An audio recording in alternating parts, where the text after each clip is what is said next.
Hello everyone. YouTube channel GS गुरु में आप सबका स्वागत है। जैसे कि आप सबको पता है, हमने इंडियन हिस्ट्री में से मॉडर्न हिस्ट्री वाला पार्ट स्टार्ट कर रखा है। तो मॉडर्न हिस्ट्री में जो इंडियन फ्रीडम स्ट्रगल, जिसको हम बोलते हैं इंडियन नेशनल मूवमेंट या भारतीय राष्ट्रीय आंदोलन जिसको बोलते हैं, वो तीन पार्ट्स में डिवाइड है: मॉडरेट, एक्सट्रीमिस्ट और गांधी निरा। मॉडरेट पार्ट नरम दल वाला, तो नरम दल वाला ऑलरेडी हम देख चुके हैं। एक्सट्रीमिस्ट हमने लास्ट लेक्चर में स्टार्ट किया था 1905 से 1917 वाला, और आज हम इस पार्ट को खत्म करेंगे। उसके बाद नेक्स्ट लेक्चर में पढ़ेंगे हम गांधी निरा, महात्मा गांधी का टाइम पीरियड। तो लास्ट लेक्चर में हमने क्या क्या देखा? तो सबसे पहला लेक्चर जो था उसमें हमने देखा था जो इंडियन हिस्ट्री की इंट्रोडक्शन थी, ancient history, medieval history, modern history, तीनों की सीक्वेंस देखी, और उसमें क्या क्या पॉइंट्स कवर होने वाले हैं वो देखे। और मॉडर्न हिस्ट्री की सीक्वेंस प्रॉपर्ली मैंने आपको बताई थी। उसके बाद यूरोपियन कंपनीज आई इंडिया में, और कैसे इंग्लिश ईस्ट इंडिया कंपनी जो थी, ब्रिटिशर्स थे जो, उन्होंने अपना बैटल ऑफ प्लासी और बक्सर के बाद अपने रूल एस्टेब्लिश कर लिया था इंडिया में। उसके बाद जो जैसे एट प्रेजेंट हमारे इंडिया में चलते हैं प्रेसिडेंट, प्राइम मिनिस्टर या फिर कोई भी पोजीशन चलती है, उस टाइम पे जो ब्रिटिशर्स थे, इंग्लिश ईस्ट इंडिया कंपनी थी, उन्होंने हमारे इंडिया में पोजीशन रखी थी गवर्नर्स की, गवर्नर जनरल की बंगाल में। उसके बाद इंडिया में शिफ्ट कर दे गए। उसके बाद वाइसरॉय आए, वाइसरॉय के बाद वापस गवर्नर जनरल आए। तो ये हमने सीक्वेंस देखी थी हमने थर्ड लेक्चर में। उसके बाद जो लेक्चर आया था फर्स्ट वॉर ऑफ इंडिपेंडेंस, जहां से हम कह सकते हैं ब्रिटिश क्राउन स्टार्ट हो गया था। तो ब्रिटिश क्राउन जो स्टार्ट हुआ था 1857 से स्टार्ट हुआ। तो 1857 वाला विद्रोह, मंगल पांडे वाला विद्रोह हमने देखा। उसके बाद हमने देखा establishment and sessions of Indian National Congress. Most important lecture था ये। भारतीय राष्ट्रीय कांग्रेस की स्थापना कब हुई, कैसे हुई, किसने की, उसकी जितनी भी मीटिंग्स बनती है 1947 तक, लास्ट तक हमने एक ही लेक्चर में सारे के सारे कवर कर ली थी। लास्ट लेक्चर जो हमारा था सिक्स लेक्चर, उसमें हमने स्टार्ट किया था 1905 से 1917 वाला फेस, गरम दल वाला फेस। उसमें हमने 1905 से लेके 1909 तक कवर कर लिया था। आज हमारा जो लेक्चर रहने वाला है उसमें हम 1909 से लेके 1917 तक कवर करने वाले हैं। जो हमारा रहेगा आज वाला सेशन, देखो लास्ट में हमने ये देखा था 1905 से 1917 तक जो एक्सट्रीमिस्ट फेस बनता है, उसमें हमने 1909 तक कवर किया। मतलब बंगाल की पार्टीशन हुई 1905 में, साथ के साथ रिवीजन भी कर लेते हैं। तो बंगाल की पार्टीशन हुई 1905 में 16 अक्टूबर 1905 को, 16 अक्टूबर को। उसी दिन अपने जो इंडियंस थे उन्होंने रक्षाबंधन दिवस कह सकते हो या एकता दिवस, यूनिटी डे मनाया था। और उसके बाद इंडियंस ने एक मूवमेंट स्टार्ट कर दी थी, स्वदेशी बाइकॉट मूवमेंट, स्वदेशी बाइकॉट आंदोलन। जो बंगाल की पार्टीशन थी सबसे पहले अनाउंस हुई थी 1903 में संजीवनी न्यूज़पेपर में। उसके बाद कलकत्ता सेशन पड़ा जिसमें हमने ये पढ़ा था, जो दादा भाई नौरोजी थे, दादा भाई नौरोजी ने डिमांड की थी स्वराज की, कलकत्ता सेशन 1906 में। उसके बाद मुस्लिम लीग बनी 1906 में ढाका में। सलीमुल्लाह खां उसके फाउंडर थे, और प्रेसिडेंट कौन बने थे? मुश्ताक हुसैन।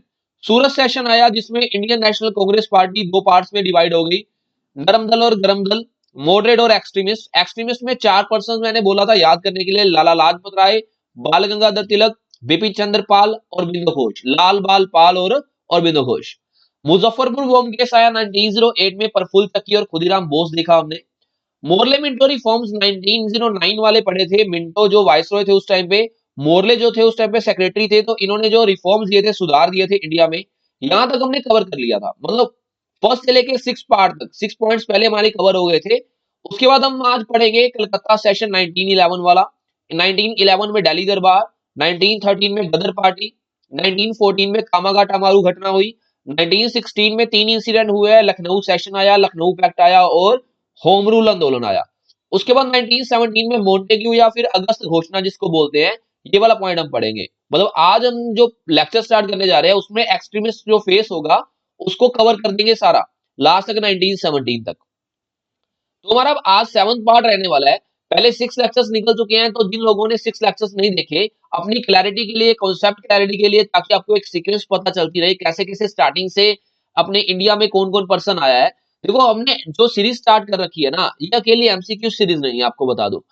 कई लोग समझ रहे हैं सिर्फ एमसीक्यूज है।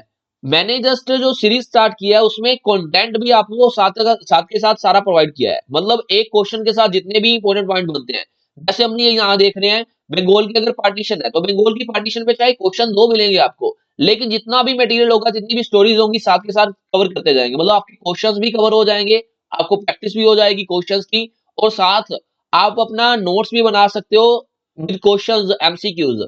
तो स्टार्ट करते हैं।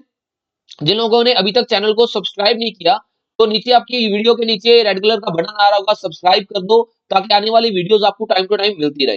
टेलीग्राम आप ज्वाइन कर सकते हो, टेलीग्राम पे मैंने एक चैनल बनाया है, तो चैनल में आपको जितने भी अपडेट्स होंगी वो मिलती रहेंगी।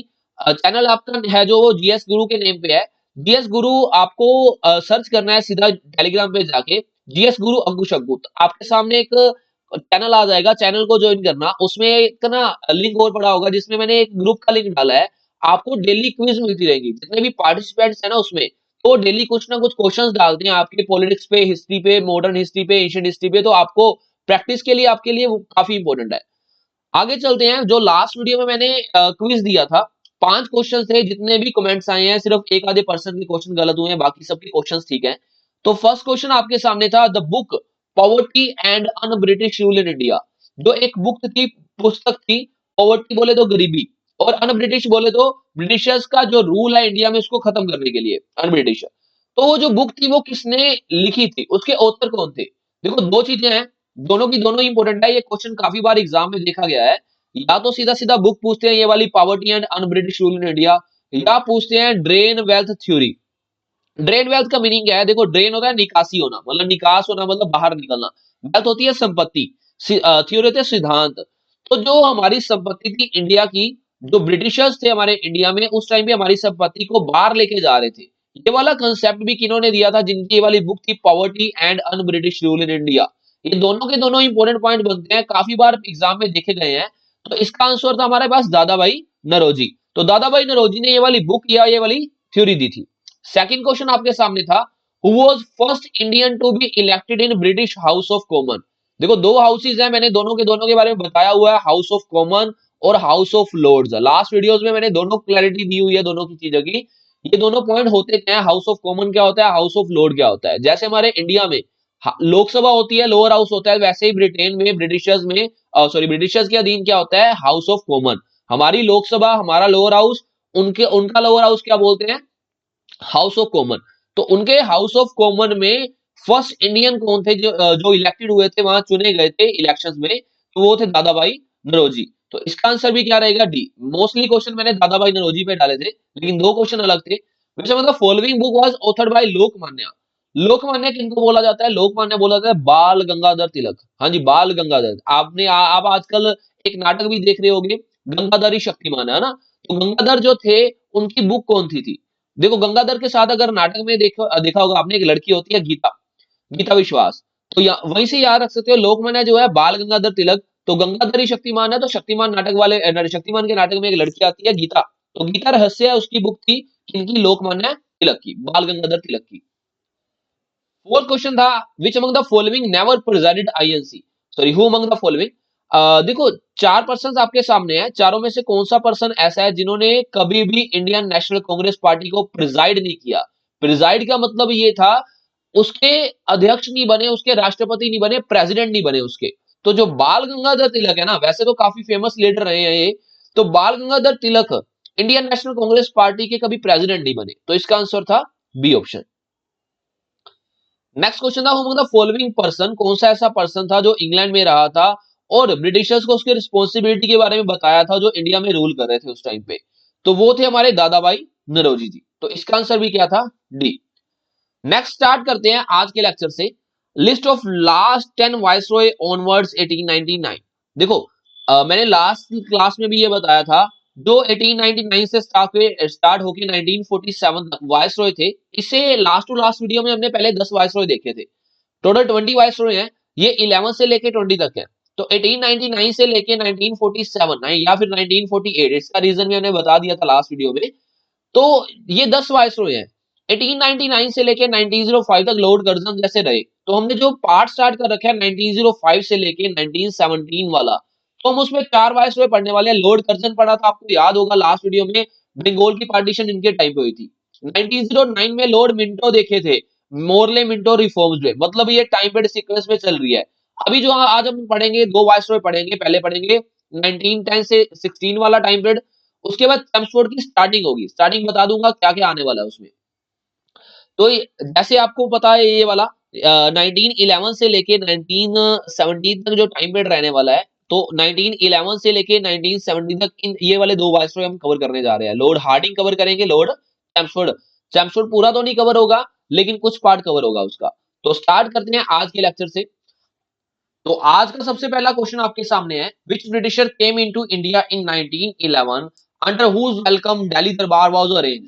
देखो 1911 में हमने दो इंसिडेंट पढ़े अभी, एक तो दिल्ली दरबार आएगा, सेकंड चीज आएगी कलकत्ता सेशन।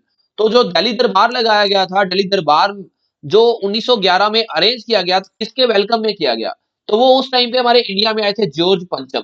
तो जॉर्ज पंचम ब्रिटेन से हमारे इंडिया में आए, जॉर्ज पंचम के वेलकम में 1911 में दिल्ली में दरबार लगाया गया है, जिसको बोला गया दिल्ली दरबार। उसमें जो इंपॉर्टेंट चीजें आई वो भी हम देखेंगे आगे, दिल्ली दरबार में एक्चुअल में अनाउंस क्या हुआ था। और हाँ, एक और इंपॉर्टेंट चीज अभी हमने पढ़ा था, लॉर्ड कर्जन और लॉर्ड मिंटो, पहले दो वायसरॉय हमने कल वाले लेक्चर में कवर किए थे। जो आज वाला जो हमारा लेक्चर स्टार्ट होने वाला था, जो थर्ड वायसरॉय था, मतलब 13th वायसरॉय, 13वां वायसरॉय जो था, वो थे 1910 से लेके 1916 तक लॉर्ड हार्डिंग। तो अगर ऐसा क्वेश्चन हम आपके सामने बन रहा है, 1911 में दिल्ली दरबार के टाइम पे जो वाइसरॉय थे वो कौन थे, वो थे लॉर्ड हार्डिंग। लॉर्ड हार्डिंग पे क्वेश्चन काफी बार एग्जाम में देखा गया है। क्वेश्चन भी बता देता हूं कैसे आता है, आगे वाले क्वेश्चन के साथ कंसर्न है वो वाला क्वेश्चन। तो सेकंड क्वेश्चन की तरफ चलते हैं। सेकंड क्वेश्चन आपके सामने है, विच मेन इंसिडेंट और incidents was held in Delhi दरबार 1911। जो दिल्ली दरबार लगाया गया था 1911 में, उसमें हुआ क्या था एक्चुअली। पहला पॉइंट है एन्योलमेंट ऑफ पार्टीशन ऑफ बंगाल। जो बंगाल की पार्टीशन थी उसकी एन्योलमेंट हुई। एन्योलमेंट होता है कैंसिल होना। तो बंगाल की पार्टीशन और 1905 में हमने पढ़ी थी, उसी टाइम मैंने बता दिया था 1911 में ये पार्टीशन क्या हो गई थी, कैंसिल हो गई थी। तो इसका जो ए ऑप्शन है बिल्कुल सही है। उसके बाद है सप्लीशन ऑफ आईएनसी। जो इंडियन नेशनल कांग्रेस पार्टी है उसकी सप्लीशन, उसको विभाजित कर दिया गया था। नहीं, ये तो 1907 में हुआ था। दैट मींस जो बी ऑप्शन है वो क्या है, गलत है। उसके बाद capital of India shifted from Calcutta to Delhi. जो इंडिया की कैपिटल थी पहले कलकत्ता थी, 1911 में अनाउंस कर दी गई थी दिल्ली में। तो ये वाला पॉइंट भी कब हुआ था, दिल्ली दरबार 1911 में। मतलब पहली ऑप्शन भी ठीक है और थर्ड ऑप्शन देखो, जो कैपिटल थी ना कलकत्ता, वो उसको अनाउंस कर दिया गया था। आज के बाद जो कैपिटल रहेगी वो कौन सी रहेगी, दिल्ली रहेगी। ये 1911 में ही अनाउंस हुआ था, लेकिन दिल्ली में एज ए कैपिटल, दिल्ली को एज ए कैपिटल कब स्टार्ट किया गया था, वो स्टार्ट हुई थी 1912 में। अगर आपसे पूछा जा रहा है, आपके पास ऑप्शन में 1911 नहीं है दिल्ली के लिए, कैपिटल के लिए, तो 1911 की बजाय आपके पास 1912 ऑप्शन में जरूर होगा। दैट मीन्स 1911 में अनाउंस हुआ, 1912 में एनफोर्स लागू हो गई थी। तो इसका आंसर हमारे पास क्या रहेगा, D option, both A and C. अगले क्वेश्चन की तरफ चलते हैं। The national anthem of India sang for the very first time in Calcutta session on which date. देखो जो कलकत्ता सेशन हुआ था, ऑप्शन देख लेते हैं। 1911 वाला बोला जा रहा है, 1911 वाले कलकत्ता सेशन में नेशनल एंथम जो गाया गया था, देखो मैंने अभी बोला दो मोस्ट इंपोर्टेंट चीजें हैं 1911 में। एक हमारे पास था दिल्ली दरबार, दूसरा हमारे पास है कलकत्ता सेशन। जो दिल्ली दरबार था वो ब्रिटिशर्स ने लगाया, जिसमें उन्होंने दो चीजें अनाउंस कर दी। फर्स्ट चीज अनाउंस कौन सी की थी, जो बंगाल की पार्टीशन थी उसको कैंसिल किया। सेकंड चीज, जो हमारी कैपिटल थी पहले थी कलकत्ता, उसको अनाउंस कर दिया, कहां कर दिया, दिल्ली कर दिया। उसके बाद सेकंड चीज इंपोर्टेंट हमारे पास है कलकत्ता सेशन। दिल्ली दरबार ब्रिटिशर्स ने लगाया और कलकत्ता सेशन किन्होंने लगाया, इंडियन नेशनल कांग्रेस पार्टी ने। तो इंडियन नेशनल कांग्रेस पार्टी जो थी, उन्होंने कलकत्ता सेशन में नेशनल एंथम को फर्स्ट टाइम गाया था। नेशनल एंथम कौन सा है हमारा, जन गण मन। देखो नेशनल सॉन्ग हम ऑलरेडी पढ़ चुके हैं, नेशनल सॉन्ग 1896 वाले कलकत्ता सेशन में गाया गया था। नेशनल एंथम जो है जन गण मन, उसको गाया गया 27 दिसंबर 1911। तो इसका आंसर रहेगा ए ऑप्शन। और एक और इंपॉर्टेंट चीज, हर इंपॉर्टेंट सेशन में, जैसे कलकत्ता सेशन 1911 वाला इंपॉर्टेंट है, तो हर इंपॉर्टेंट सेशन में इंपॉर्टेंट प्रेसिडेंट भी होगा। तो कलकत्ता सेशन में जो इंडियन नेशनल कांग्रेस के प्रेसिडेंट थे वो कौन थे, बिशन नारायण धर। तो बिशन नारायण धर जो थे इंडियन नेशनल कांग्रेस के 1911 कलकत्ता सेशन के क्या थे, प्रेसिडेंट थे। आगे चलते हैं। इन विच ईयर मोहम्मद अली जिन्ना, देखो मोस्ट इंपोर्टेंट मुस्लिम लीडर थे उस टाइम पे, मोहम्मद अली जिन्ना ने कब आईएनसी सेशन को पार्टिसिपेट किया और साथ के साथ मुस्लिम लीग को ज्वाइन भी किया। देखो एक ही सेम ईयर है, सेम ईयर कैसे, 1913 ऐसा ईयर था जब मोहम्मद अली जिन्ना ने इंडियन नेशनल कांग्रेस पार्टी का जो सेशन चल रहा था उसको भी अटेंड किया था, और 1913 में उन्होंने फाइनली मुस्लिम लीग को ज्वाइन भी किया था। काफी बार कंफ्यूज करने के लिए यही क्वेश्चन आता है।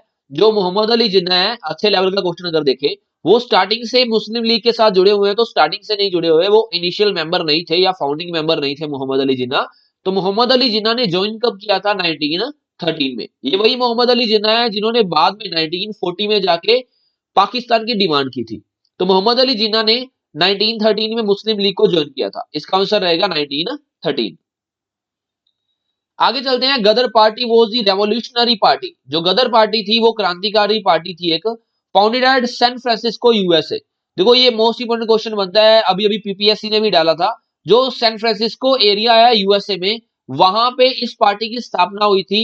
Founded by which person in 1913। तो पूछा जा रहा है उसके फाउंडर कौन थे। ये दो क्वेश्चन एक ही पेपर में पीपीएससी के अभी अभी रिसेंट देखने को मिले थे। गदर पार्टी के जो फाउंडर थे वो थे लाला हरदयाल जी।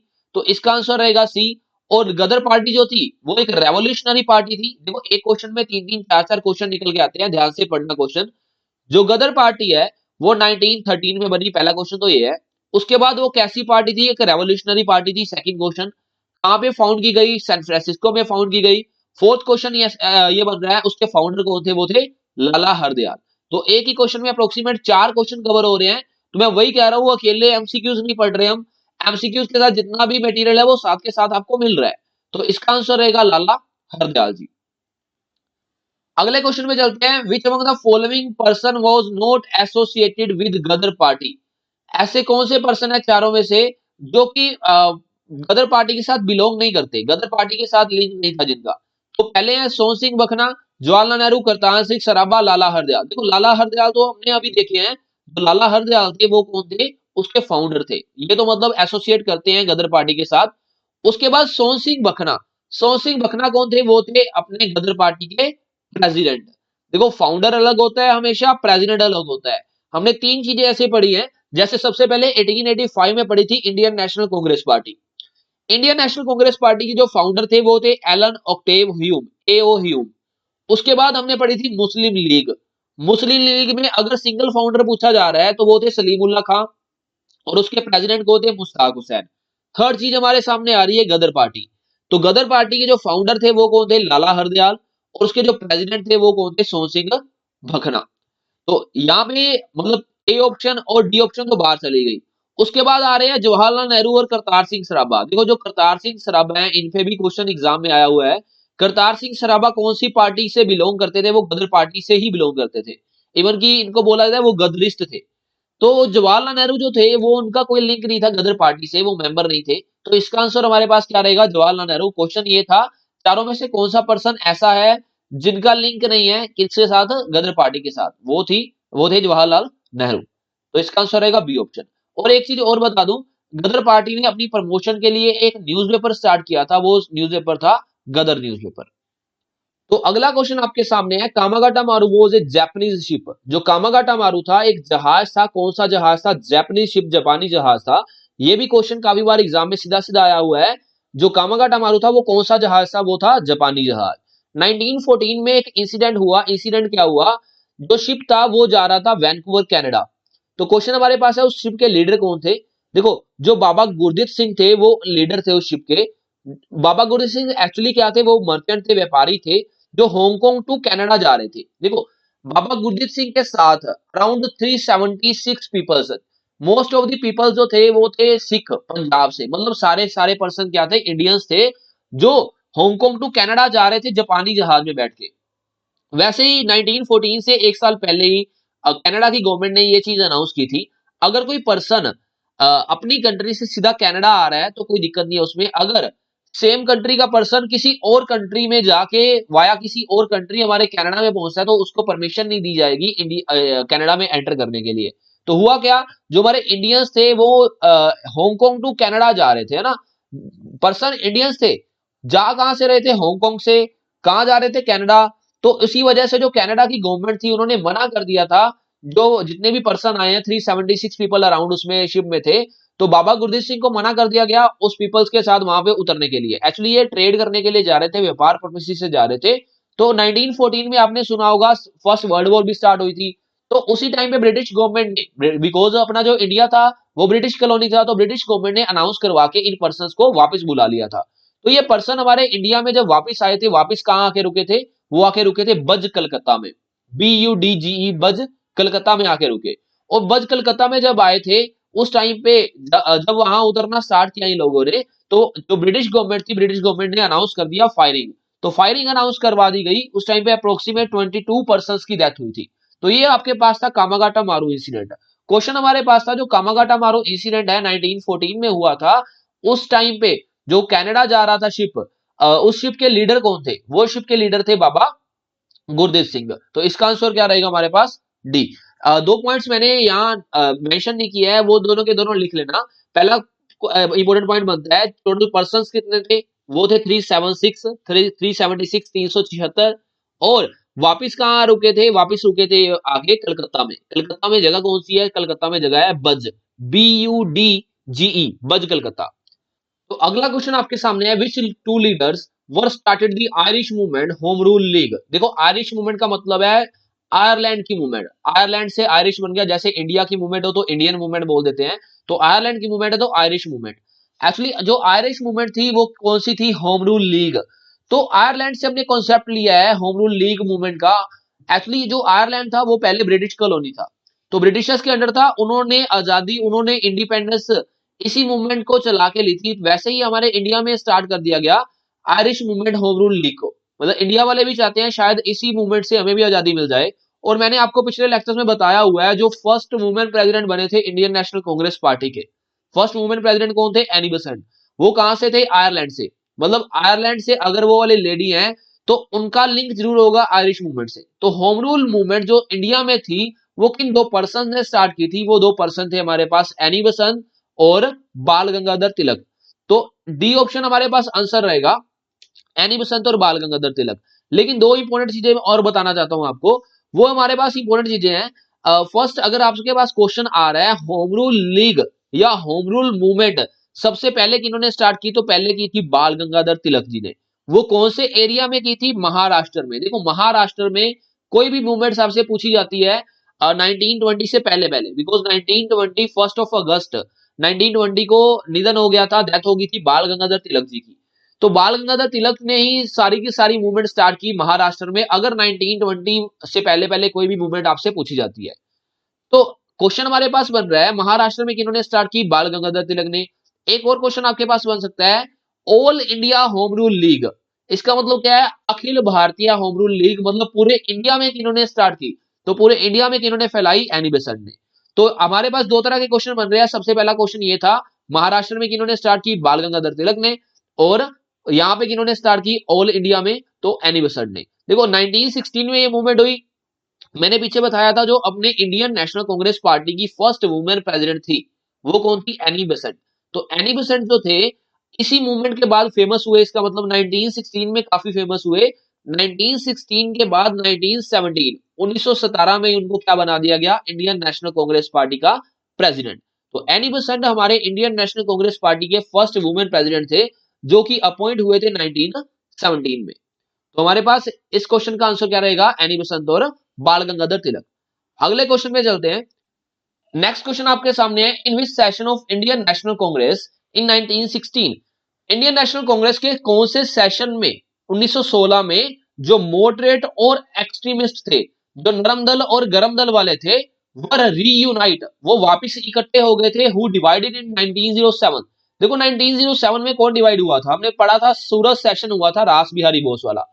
तो सूरत सेशन में क्या हुआ था? इंडियन नेशनल कांग्रेस पार्टी के लीडर्स, जिनमें दो विचारधाराओं वाले अलग अलग पर्सन चल रहे थे, नरम दल वाले अलग, गरम दल वाले अलग। नरम दल वाले बिना लड़ाई वाले, एक्सट्रीमिस्ट गरम दल वाले लड़ाई वाले। तो उन दोनों को इकट्ठा इकट्ठा किया गया 1916 में। 1916 में कौन सा सेशन था? वो सेशन था लखनऊ सेशन। तो लखनऊ सेशन में इकट्ठे हो गए, कौन इकट्ठे हुए? नरम दल और गरम दल। और भी चीजें बनती है इससे, जैसे कि दोनों को इकट्ठा किया किन्होंने? दोनों इकट्ठे क्यों हुए? बिकॉज 1907 से लेके 1916 तक, सॉरी 1916 तक 9 साल निकल चुके हैं, लेकिन कोई रिजल्ट नहीं निकल के आया एक्सट्रीमिस्ट से। तो एक्सट्रीमिस्ट और मॉडरेट वापस इकट्ठे हो गए, बिकॉज दोनों का मेन मोटिव क्या है?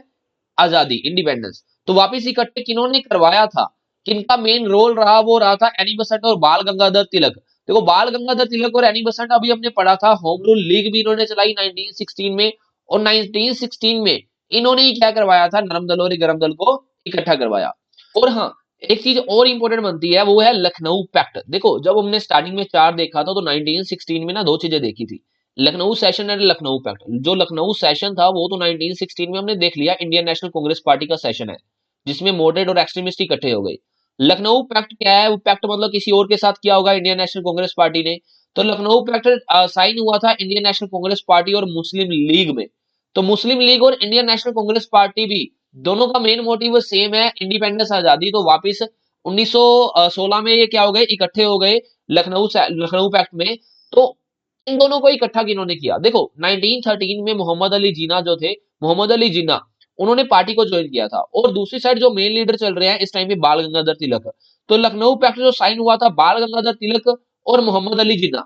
तो मोहम्मद अली जिन्ना और बाल गंगाधर तिलक दो पर्सन थे जिन्होंने इंडियन नेशनल कांग्रेस पार्टी और मुस्लिम लीग को क्या करवाया, इकट्ठा करवाया। तो दो चीजें हमारे सामने हैं। अगर पूछा जा रहा है मॉडरेट और एक्सट्रीमिस्ट को इकट्ठा किन्होंने करवाया, तो बाल गंगाधर तिलक और एनी बेसेंट। अगर पूछा जा रहा है इंडियन नेशनल कांग्रेस पार्टी और मुस्लिम लीग को इकट्ठा किन्होंने करवाया, तो इंडियन नेशनल कांग्रेस पार्टी की तरफ से बाल गंगाधर तिलक और मुस्लिम लीग की तरफ से मोहम्मद अली जिन्ना। और एक छोटा सा पॉइंट और, अगर सेशन आ रहा है, लखनऊ सेशन आ रहा है, तो दिमाग में क्वेश्चन जरूर आना चाहिए। क्वेश्चन क्या आना चाहिए? इस time Indian National Congress party के प्रेसिडेंट कौन थे? देखो अभी हमने प्रेसिडेंट की डिस्कशन तो की नहीं, यहाँ पे दो पर्सन देख लिए, यहाँ दो पर्सन देख लिए। तो इंडियन नेशनल कांग्रेस पार्टी के उस टाइम पे 1916 में लखनऊ सेशन के टाइम पे जो प्रेसिडेंट थे वो थे ए मजूमदार, अंबिका मजूमदार पूरा नेम है इनका। तो ये सारे का सारा 1916 का सेशन और पैक्ट था जो मोस्ट इंपोर्टेंट बनता है। अगर थोड़ा कंफ्यूजिंग लग रहा है तो वीडियो को रिवाइंड करके आप देख सकते हो। 1916 में मॉडरेट और एक्सट्रीमिस्ट इकट्ठे हुए और 1916 में ही इंडियन नेशनल कांग्रेस और मुस्लिम लीग क्या हुई, इकट्ठी हुई। आगे चलते हैं। इन 1917, ये लास्ट क्वेश्चन रहेगा आज का। 1917 मोंटेग्यू डेक्लेरेशन। देखो मोंटेग्यू कौन है? जैसे हमने पढ़ा था मोरले मिंटो, मिंटो वाइसरॉय था और साथ ही क्या था, मोरले उनका सेक्रेटरी। यहाँ पे मोंटेग्यू सेक्रेटरी है किनका? जो थर्ड वाइसरॉय आएंगे, थर्ड सॉरी आज के थर्ड कह सकते हैं हम, वो आएंगे चेम्सफोर्ड। एक्चुअल में वो 15th वाइसरॉय हम कह सकते हैं। तो जो चेम्सफोर्ड थे उनके जो सेक्रेटरी थे मोंटेग्यू थे, उन्होंने एक डेक्लेरेशन दी थी, एक घोषणा दी थी, अनाउंस की थी। तो उस घोषणा को मोंटेग्यू डेक्लेरेशन को और किस नाम से जानते हैं? देखो वो अगस्त के महीने आई थी, तो अगस्त डेक्लेरेशन के नाम से उसको जाना जाता है। कई जनों के दिमाग में अगस्त ऑफर और अगस्त डेक्लेरेशन सेम रहता है, तो इसमें डिफरेंस रखना। अगस्त ऑफर हम आगे पढ़ेंगे 1940 में, 1940 में।